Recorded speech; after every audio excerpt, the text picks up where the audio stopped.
ஆத்துமானியே கலங்குகிறாய், தேவனை நோக்கி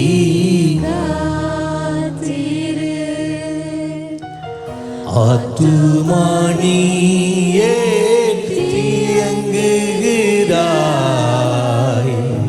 தேவனை நோக்கி காத்திரு. ஆத்துமானியே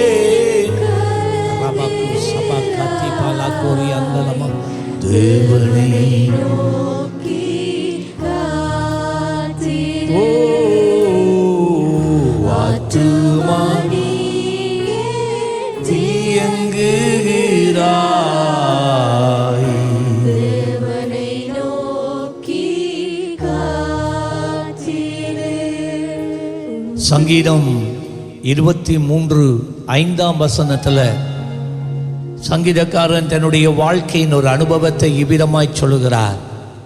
கர்த்தர்னா எனக்கு மெய்ப்பர், அவர்தான் என்னுடைய எல்லாமே, என் தாயும் என் தகப்பனும் என்னுடைய உற்ற நண்பரும் என் மூத்த சகோதரனும் எல்லாமே அவர்தான். என்னுடைய சொந்த தாய் தகப்பனாலே நான் புறக்கணிக்கப்பட்டு தள்ளிவிடப்பட்டு மறக்கப்பட்டவனாய் இருந்தாலும் என் தேவனே, நீர்தான் எனக்கு எல்லாமாய் இருக்கிறீர். ஹல்லேலூயா. தாவீது நினைத்தான், இனி என்னுடைய வாழ்க்கை அடிமைதான ஒரு வாழ்க்கை தான். தாவீது நினைத்தான், தனிமையான ஒரு வாழ்க்கை தான் என் வாழ்க்கை, இனிமேல் தனிமையான ஒரு வாழ்க்கை தான். வனாந்தரத்தில் ஆடுகளோடு மட்டும்தான் அவருடைய வாழ்க்கை இருந்தது. ஆனால் கர்த்தருடைய வேளை வந்தது. கர்த்தர் சாமுவேலை அனுப்பினார். அனுப்பி தாவீதை வருவித்து அவனுடைய சொந்த தாய், சொந்த தகப்பன், சொந்த சகோதரர்கள் மத்தியில் அவன் சொன்னான். சங்கீதம் 23:5 கர்த்தர் என் சத்துருக்களுக்கு முன்பதாக ஒரு பந்தியை ஆயத்தப்படுத்தி என் தலையை எண்ணெயினால் அபிஷேகம் பண்ண. அருமையான தெய்வம் பாருங்க, கேளுங்க. தேவனுடைய வழிகள் விசித்திரமானவைகள், மனிதரை போல அல்ல. அவர் தேவன். தேவனிடத்துல காணப்பட்ட ஒரு காரியம் என்னண்டா, அவர் செயல்படுகிற ஒரு முறை என்னண்டா, ஒருவனை ஒரு நிலையில இருந்து அடுத்த நிலைக்கு கொண்டு போறதாக இருந்தார், ஒரு அனுபவத்தில் இருந்து அடுத்த அனுபவத்துக்குள்ள அவனை கொண்டு போறதாக இருந்தா, அவனுக்கு முன்பதாக அவர் ஒரு போஜன பந்தியை அவர் ஆயத்தப்படுத்துகிறவராக. விசித்திரமான ஒரு தெய்வம். சாமுவேலை வனாந்தரத்துக்கே அனுப்பி தாவீது அபிஷேகம் பண்ணி அப்படியே கூட்டிட்டு போயிருக்கேலாதா? அவர் அப்படி செய்யல. எவர்கள் மத்தியிலே இவன் நிகழப்பட்டானோ, எவர்கள் மத்தியிலே புறக்கணிக்கப்பட்டானோ, எவர்கள் மத்தியிலே இவன் தள்ளிவிடப்பட்டானோ, எவர்கள் இவன் வாழ்றதை பார்க்கிலும் செத்து போனா நல்லது என்று சொன்னார்களோ எண்ணினார்களோ, அவர்களுக்கு முன்னே அழைத்து அங்கே ஒரு பந்தியை ஆயத்தப்படுத்தி எல்லாருக்கும் முன்னால அவனை அபிஷேகம் பண்ணி ராஜாவாக நிறுத்துகிற தெய்வமா. ஹல்லேலூயா. பந்தியை ஆயத்தப்படுத்துகிறவர். உனக்கு ஒரு பந்தியை அவர் ஆயத்தப்படுத்தி உன்னை உயர்த்துகிற தேவனாக இருக்கிறார். சொல்லுங்க, எனக்கு ஒரு பந்தியை ஆயத்தப்படுத்தி. எல்லாரும் சொல்லல, எனக்கு ஒரு பந்தியை ஆயத்தப்படுத்தி என் தலையை அபிஷேகம் பண்ணுகிறார். ஹல்லேலூயா. உடைய வாழ்க்கையில எழும்புகிற சத்துருக்களுக்காக ஆண்டவருக்கு நன்றி சொல்லுங்க. ஹல்லேலூயா. சத்துருக்கள் எவ்வளவு அதிகமா எழும்புகிறார்களோ அவ்வளவு அதிகமா ஒரு பெரிய பந்தியை அவர்களுக்கு முன்பதாகவே அவர் ஏற்படுத்தி, அவர்களுக்கு முன்பதாகவே எங்க தள்ளப்பட்டாயோ, புறக்கணிக்கப்பட்டாயோ, அவமதிக்கப்பட்டாயோ அங்கே அவர் உயர்த்துகிறவராய் இருக்கிறார். சாப்பாட்டு போட்டு உயர்த்துகிற தெய்வம். ஆமென் சொல்லுங்களேன். பக்கத்தால தட்டி சொல்லுங்க, சாப்பாட்டு போட்டு உயர்த்துற தெய்வம். சொல்லுங்க சொல்லுங்க சொல்லுங்க. ஹல்லேலூயா. ஆமென்.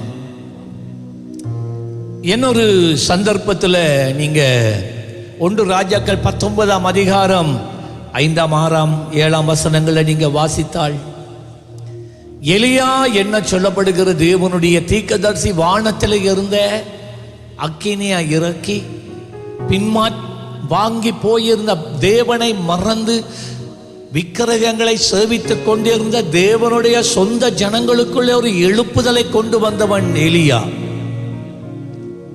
இந்த ஜனங்களை விக்கிரக ஆராதனைக்கும் பில்லிசூனிய மாந்திரிக கட்டுகளுக்குள்ளும் அடிமைப்படுத்தி சிறைப்படுத்தி நடத்தி கொண்டு இருந்த 450க்கு மேற்பட்டதான பாகால்களின் தீர்க்கதரிசிகளை ஒரே நாளில் கொன்று குவித்தான். அக்கினியை இறக்கினான். கர்த்தரை தெய்வம் என்று ஜனங்கள் சொல்லி மனம் திரும்ப பண்ணினான். ஆனால் அந்த ராஜாவினுடைய மனைவியிட பேர் ஜெசபெல், பொல்லாத மனுஷி, தேவனை அறியாத ஒரு ஸ்திரீ. அவளுக்கு கோபம் வந்து அவள் ஒரு சவால் விட்டான். நாளைக்கு இந்த நேரத்தில் உண்ட தலையெடுக்காட்டின்னு பாரு. எலியா பயந்தான், கலங்கினான். என் வாழ்க்கை முடிஞ்சென்று நினைச்சான்டா. இந்த தேசத்தில் உயர் அதிகாரம் உடையவள் அவள் தான். அவள் சொன்னா நடக்கும். இவன் ஓடி போறான். ஒரு நாள் முழுவதும் ஓடி போறான், காட்டுக்கு போறான். அவன் ஒரு காட்டுக்கு போய் ஒரு சூரச்செடி கீழே விழுந்துட்டு சொன்ன, ஆண்டவரே, நான் எம்மாத்திரம், என் பிதாக்களை பார்க்கலும் நான் நல்லவன் அல்ல. நான் செய்த ஊழியம் போதும், நான் உமக்காக வாழ்ந்தது போதும், என்ன நீர் எடும் ஆண்டவரே. சில நேரம் நீங்க அப்படி சொல்லி இருக்கலாம். வாழ்க்கையில ஆண்டவருக்காக நிற்கிறதுனால மிகுந்த நெருக்கங்கள், போராட்டங்கள் உங்களுக்கு எதிராக வரும்போது, காரணமே இல்லாமல் ஜனங்கள் பகைக்கிற நேரம், உயர எழும்ப வேண்டிய உங்களை கீழே முடக்கிற நேரத்தில் சில நேரம் யோசிப்பீங்க, போதும் ஆண்டவரே, நீர் என்னை எடுத்துக்கொள்ளும். எலியா அந்த சூழ்நிலைக்கு போனா, சூரச் செடி கீழே படுத்துட்டான். தேவன் என்ன தெரியுமா செய்தார்? அவனை தட்டி எழுப்புறதுக்கு என்ன தெரியுமா செய்தார்? அவர் ஒரு தூதனை அனுப்பி ஒரு ரொட்டி, இறைச்சி எல்லாம் சமைச்சு தலைமாட்டில் வச்சு தட்டி எழுப்பி சொன்னா சாப்பிடுண்டு. ஒரு பந்தியை ஆயத்தப்படுத்தினார். சாப்பிட்டா திரும்பி படுத்துட்டான். எனக்கு இந்த வாழ்க்கை பிடிக்கல, என்ன எடுத்துரும் ஆண்டவரை. ஆண்டவர் விடல. அடுத்த வேளை ஆகாரத்துக்கு வந்தார். தூதனை அனுப்பினார். ஆகாரத்தோட வந்தான். தட்டு நான் எழுப்பினான், சாப்பிட்டான். திரும்ப நல்லா சாப்பிட்டான், வயிறு முட்டை சாப்பிட்டான்.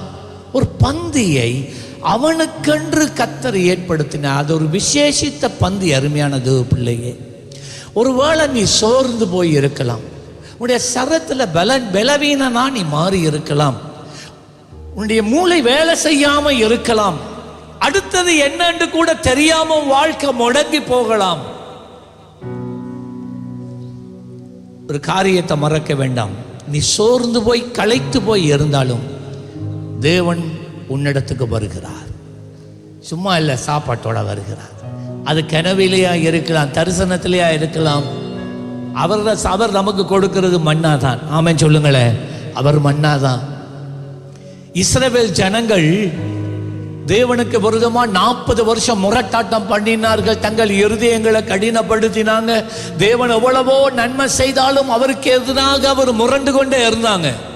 ஆனா உங்களுக்கு தெரியுமா, அவ்வளவு முரட்டாட்டம் உள்ள கீழ்ப்படியாத அந்த சன பட்டினி போகாதபடி 40 வருஷம் அவர் தம் தூதர்களுக்கு கொடுக்கிற பரலோக மன்னாவினாலே அவர் போஷித்து அவர்களை திருப்தியாக்கினார். அவர்களுக்கே அவர் அப்படி செய்வாரே. ஆனால் அருமையான தேவ பிள்ளையே, அவர் உனக்கு நன்மை செய்யாதிருக்கிறது எப்படி? அவர் உனக்கு ஒரு போஜன பந்தியை ஏற்படுத்தி ஒரு உன்னத பலத்தை கொடுக்கிறார். ஒரு உன்னத பலம். உங்களுக்கு தெரியுமா, இப்ப தூதன் எழுப்பி சொல்ற, போ, நீ போக வேண்டிய தூரம் வெகு தூரம், உன்னை காலங்கள் முடியாது, உன்னை கொண்டு நான் செய்ய வேண்டிய காரியம் அநேகம் இருக்கிறது. பக்கத்தால தட்டி சொல்லுங்க, தட்டி சொல்லுங்க. கர்த்தர் சொல்லுகிறார், உன்னை கொண்டு நான் செய்ய வேண்டிய காரியங்கள் அநேகம் உண்டு.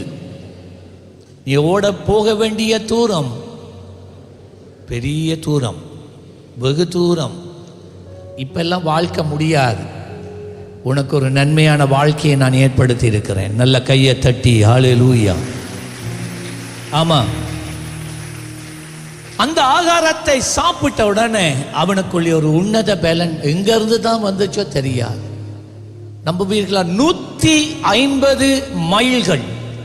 மறக்க வேணாம், 150 மைல் என்றா ஏறக்குறைய ஒரு 250 கிலோமீட்டர் இருக்கும்.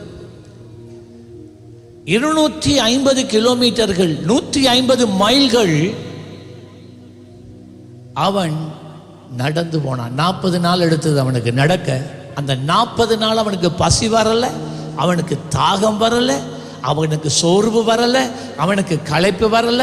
இது வரைக்கும் இந்த உயிரை எடுமுண்டு சொன்னவன் 40 நாள் தைரியமா போய் தேவனுடைய காரியங்களை செய்கிறார். ஒரு பந்தியை அவர் உனக்கு வாழ்க்கையில ஏற்படுத்தி அந்த ஆகாரத்தை உண்ண பண்ணி ஒரு நிமிஷத்துக்குள்ள வாழ்க்கையை மாற்றி விடுவார். உன் சிந்தையை மாற்றுவார், உன் இருதயத்தை மாற்றுவார். சோர்ந்து போகாத.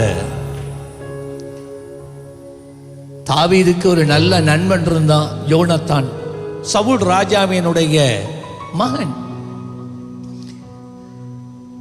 இணை பிரியாத நண்பர்களாய் இருந்தார்கள்.